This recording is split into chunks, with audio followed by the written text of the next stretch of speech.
nobody remembers when they appeared. Some think they have been here since the beginning of time and space, or at least since the first human existed. Others think they came into existence more recently.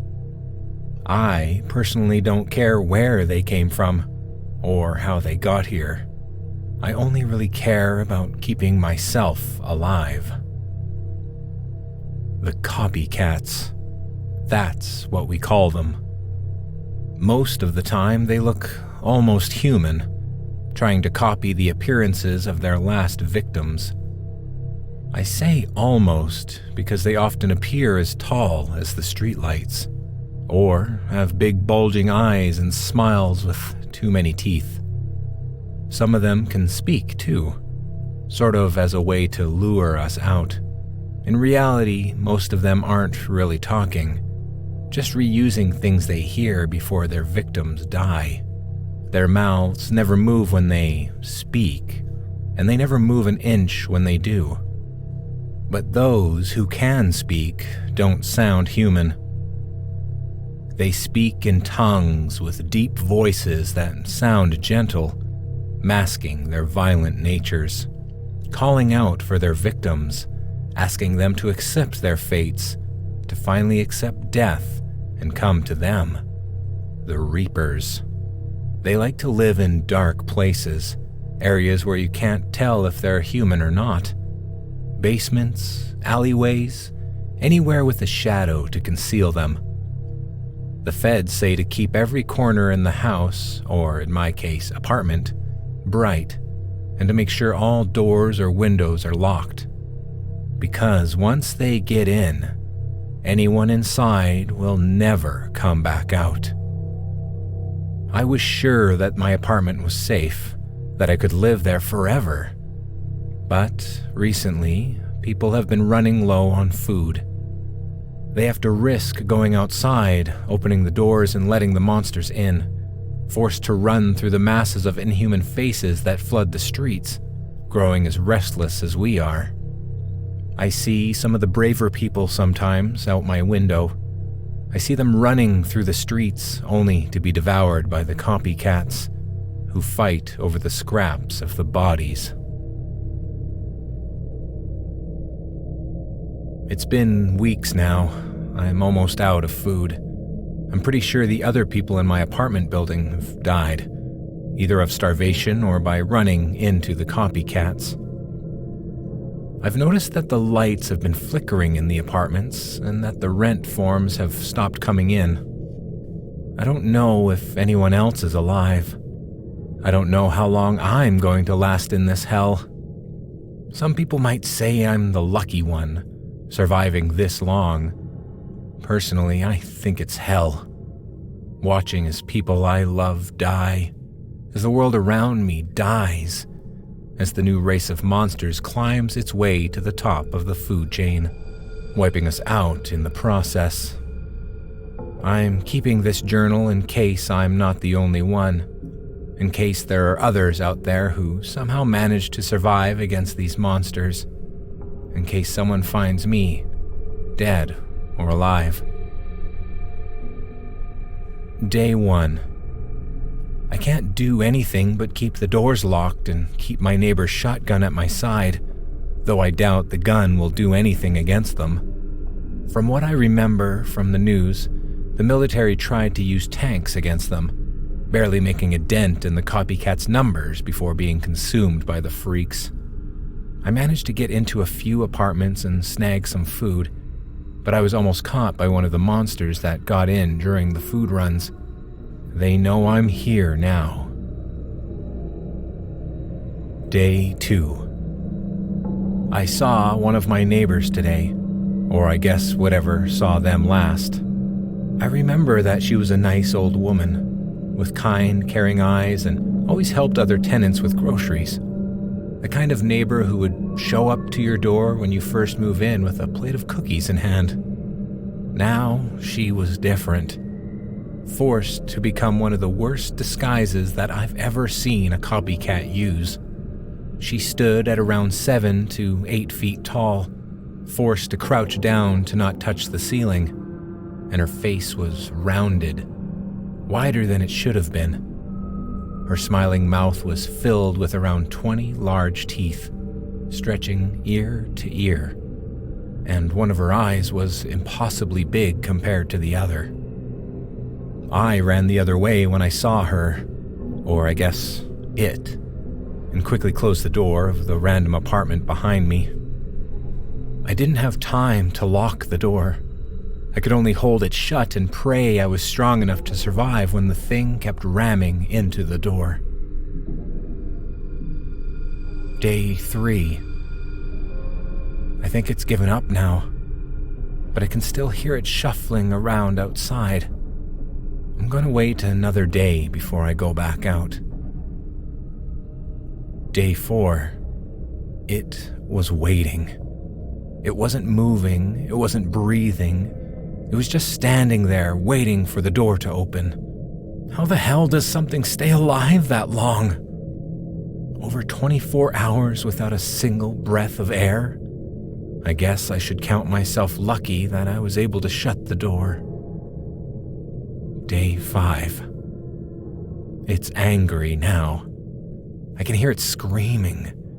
It sounds like a human voice mixed with the sound of a guitar getting kicked down the stairs.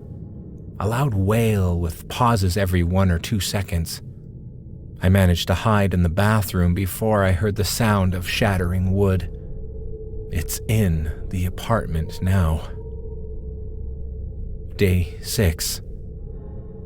I managed to sneak out through the window. Luckily, I was high enough to be out of reach from the flood of copycats on the street. I almost fell several times, but I made it back to my apartment without dying. Day 7. The food started to rot. I was trying to scavenge, sneaking around the hidden in the hallway, and found a couple cans of food. Nothing special, just some loosely screwed shut jars of beans, tomatoes, and peaches. Fueled by hunger, I opened one and was immediately hit by the smell. It was horrible, like the smell of an egg after being microwaved until it was burnt. I don't know how long I can keep this up. Day 8. I'm all out of food, the hallways aren't safe, and it's not like I'd risk going through the window again. All I can do now is wait to die from either the copycats or starvation. Day 9. Since I'm probably gonna die here, I think it might be helpful to make a list of as many copycats as I can. How they look, how they act, stuff like that. First off are the hidden. If you remember the neighbor I ran into earlier, they're like that. Barely humanoid figures that hide in the shadows to distract from their appearance. Imitating loud noises drag out those who it's haunting. They are usually extremely disfigured, most of them having a permanent smile on their face, and stand at heights from 6 feet all the way up to 10 feet. They can put themselves into some sort of self-induced hibernation of sorts, where their bodies cease any and all activity. This can last for an undetermined amount of time. The longest I've seen this happen was for a day. I think that they do this to trick their prey out of hiding. Next are the muttering. They look almost the same as the hidden, albeit smaller, only growing to around 7 feet max. They have noticeably less disfiguration, especially around their mouth, and don't hide in the shadows as much as hiddens do. Instead, they usually stand motionless, constantly repeating the words of their victims, waiting for someone to see them. If you see something standing and talking like this, and can't tell if it's a person or not, listen to what they are saying. Most of the time, a muttering's voice will change depending on what it's saying, or screaming. Common things said by mutterings are, "Help me," "Please don't hurt me," "Take me instead," or they will just stand there and scream for around 20 to 30 minutes. The third kind are what I like to call stalkers. They're some of the most dangerous of the copycats. They grow to around 6 feet tall and can go weeks without eating. They hide behind doors, completely still and motionless, and strike the moment the door opens. They have small, round eyes on the sides of their heads, leaving room on the front of their bodies for a large mouth that stretches from the top of their head to stump at the end of their torso. They don't have legs and walk around on their hands when they need to. They don't even look human. Their skin looks like a skinned tomato, red and slimy. If you think you might be trapped by a stalker, I recommend finding anything long and sharp. It might take a few tries, but you should try to stab through the door until you hear it shriek. They normally run away after that. I'm getting tired. I might write some more in the morning. Day 10. One of them got in again. I think it crawled in from the window. I haven't seen anything like this. It's tall. It has to crawl to be able to fit in the apartment, much bigger than the one disguised as my neighbor. It's talking, too. Not random snippets or sentences, but full-fledged statements. Its skin is a dull gray, and its face is like a skull. It's wearing what looks to be an old black curtain around it. I heard about these in the earlier days, mostly rumors, short stories writing about them. I thought they were fake. Publicity stunts by people trying to become famous. But this is real. A behemoth of a monster staring me in the face. I can just barely make out some of its words. Why do you wait here? Why do you try and survive knowing that we are around every corner? When you know that you are the only one left. The one we have been watching for so long. What is it that fuels you? Is it hope? Fear? Or is it something else? Some primal instinct? An urge to survive when you know there is nothing you can do to stop us?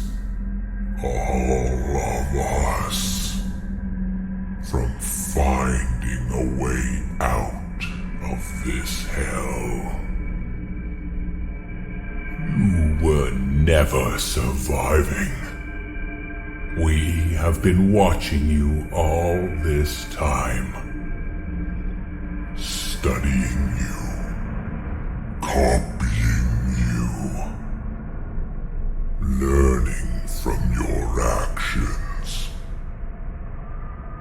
We have been keeping track of every move, sending one of our own to occasionally remind you of the hell you are in. You will never escape this. You will never survive this. Because eventually, when we run out of things to study about you, when we run out of things to copy, ways to scare and traumatize you, we will kill you. There is nothing stopping us from tearing this apartment to the ground. Nothing stopping us from ripping through every hallway and room before finally finding and devouring you. Body, mind, and soul. This is your prison. These halls are your cell, and we are your captors. Never forget that at any moment, any split second, we could destroy you in the instant you stop being of interest to us. So every second you better be moving. Because the second you stop is the second that the thoughts you engrave in that little book you so desperately scribble in stop. And with those words, it left. It didn't attack. It didn't kill me. It crawled right back out of the window. I don't know how much time I have left, but I think I should focus less on writing all this down and more on finding out how to get out of here.